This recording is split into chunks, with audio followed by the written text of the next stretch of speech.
Back when I was a kid, I loved playing the LEGO video games. The ones Traveler's Tales began to develop starting in the mid to late 2000s.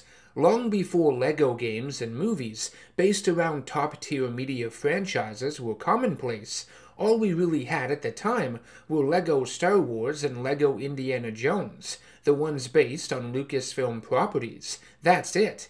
Nowadays, there are LEGO games on just about everything. It's insane how many of these have come out over the past, well, close to 20 years at this point.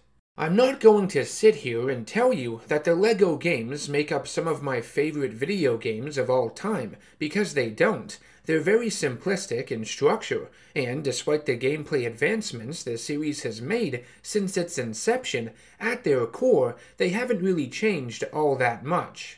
You play through a series of levels, collect different colored LEGO studs which act as the game's currency, use them to purchase unlockable characters, vehicles, and other bonus content, find the secret collectibles in each of the levels like mini-kits that are used to build certain artifacts or vehicles associated with each stage, as well as give you a large stud bonus, red power bricks that unlock extras, which are essentially cheats you can activate at any time from the pause menu, and of course the gold bricks, which make up the vast majority of the collectibles in each game, that are awarded to you for completing a wide variety of objectives, mainly beating levels in both story mode and free play, but also collecting enough studs in each level to fill the stud meter at the top of the screen, or, in some of the more recent installments, complete various side missions for characters within the central hub area that connects all the levels together. The LEGO games are made for kids. They're massive collectathons primarily. They may lack depth, but having grown up playing a lot of the earlier Traveler's Tales LEGO games, I will always have a soft spot for them no matter how old I get. Due to their excessive length in regards to the collecting and hoarding that goes on within them that seem to increase with each new installment, the only LEGO games I still buy and play are those based on superheroes, and I'm not ashamed to admit that. I do still find a lot of enjoyment in these titles. Not so much for the completionist in me, I don't try to collect and unlock everything anymore, I don't have the time, but for someone who just enjoys comic books and superheroes. The main reason I play LEGO superhero games now, as an adult, is for their stories. And yes, you heard me right, their stories.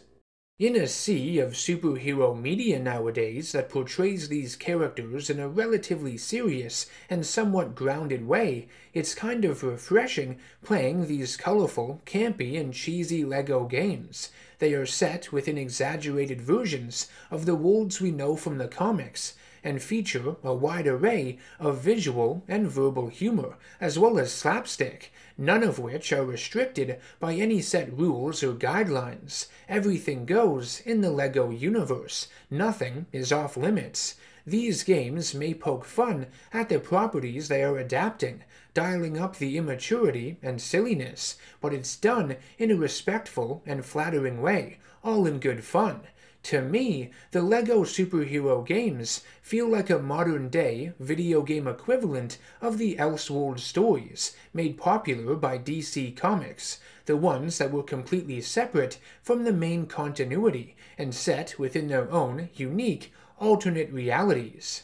Like I stated, there have been a lot of LEGO games released over the years, and there have been plenty of ones centering around superheroes, from both Marvel and DC.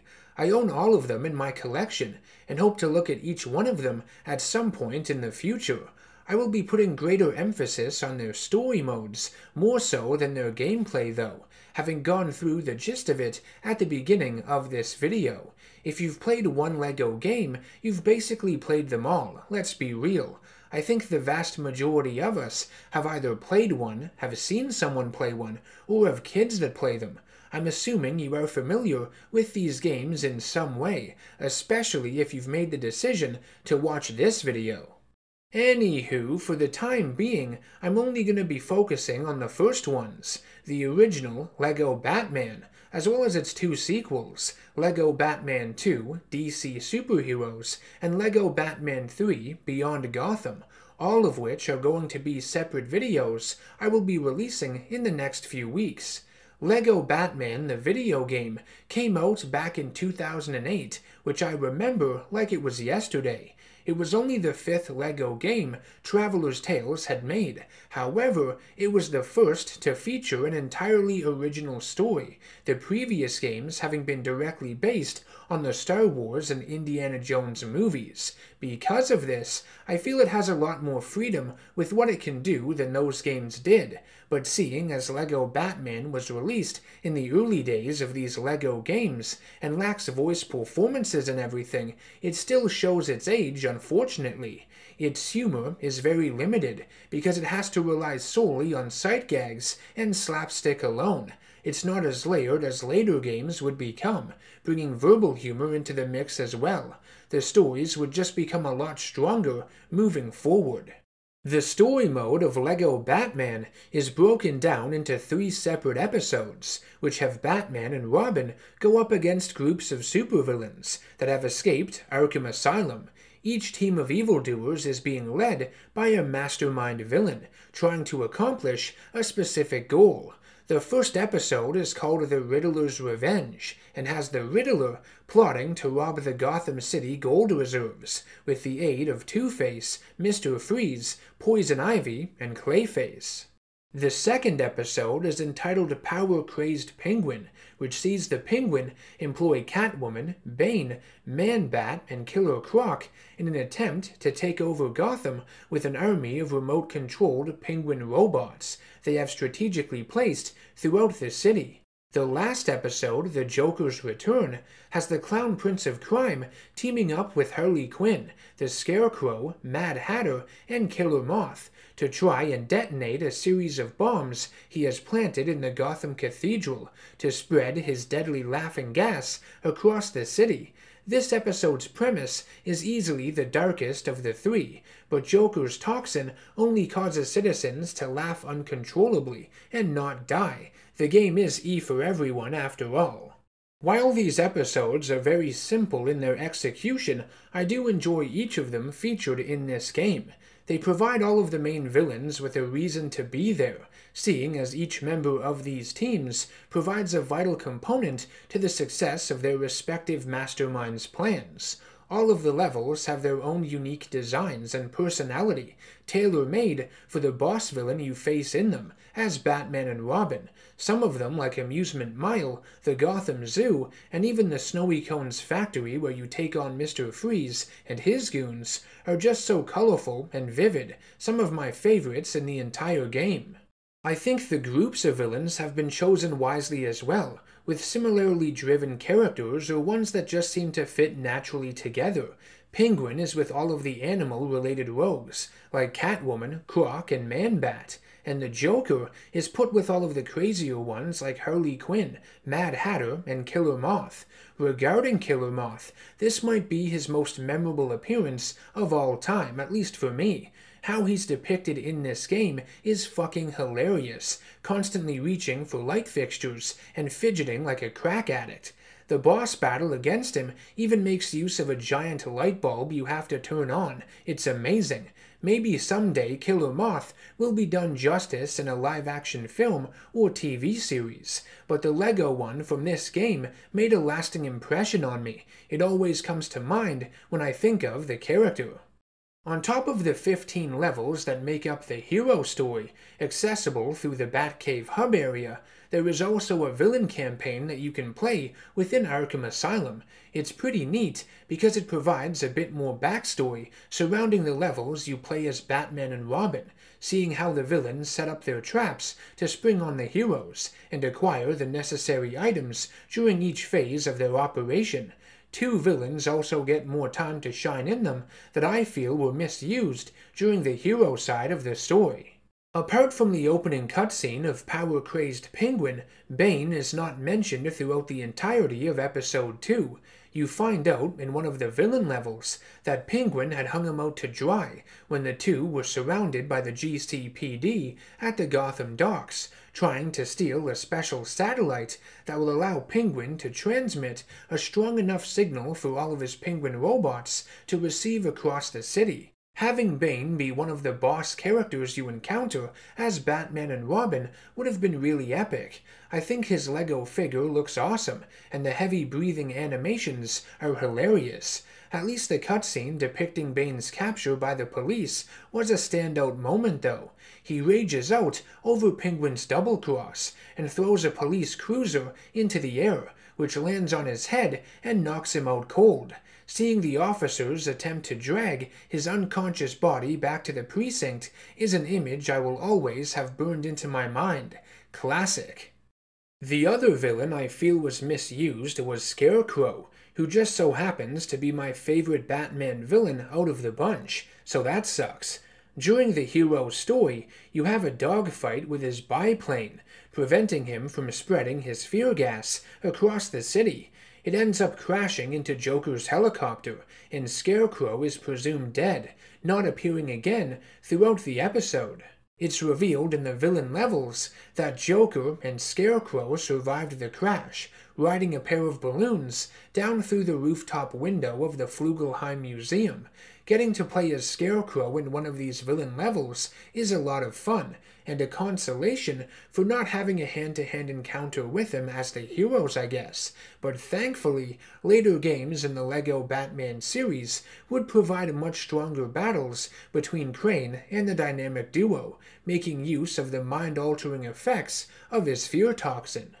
What's really cool about LEGO Batman is that it draws elements from several Batman media that had been released in the years prior. There were various callbacks to certain character designs from the comics, the 1960s TV series starring Adam West, as well as Batman the Animated Series from the 1990s. Several locations you visit throughout the game are found in the original Warner Bros. Batman movies, like the Gotham Cathedral and Flugelheim Museum from the '89 film, Arctic World from Batman Returns, or the Snowy Cones Ice Cream Factory from Batman and Robin. Riddler's gang of villains also reference those movies, as Mr. Freeze and Poison Ivy are working alongside one another, much like in Batman and Robin. Riddler and Two-Face are partnered up in a few of the levels as well, just like they were in Batman Forever, and of course there is the classic duo of Penguin and Catwoman, made famous in the 1960s show and Tim Burton's Batman Returns from 1992. LEGO Batman, as well as its sequels, would make use of a costume system that has you switching suits at various points throughout the levels, that provide the dynamic duo with special abilities to get past obstacles. Batman has a demolition suit that can destroy shiny silver LEGO constructs, a sonic suit that uses sound vibrations to shatter glass, a heat protection suit that allows Batman to touch and walk on hot LEGO pieces, and a glide suit that lets Batman glide for a short period of time. With Robin, you have the magnet suit that lets him climb up certain walls, a technology suit that allows him to activate special tech panels and control various devices, like a robotic turtle to walk onto a button, for example, an attract suit that sucks up loose yellow, green, and red LEGO pieces to turn into various helpful objects to progress, and the water suit that lets Robin dive deep underwater and pull levers and the like.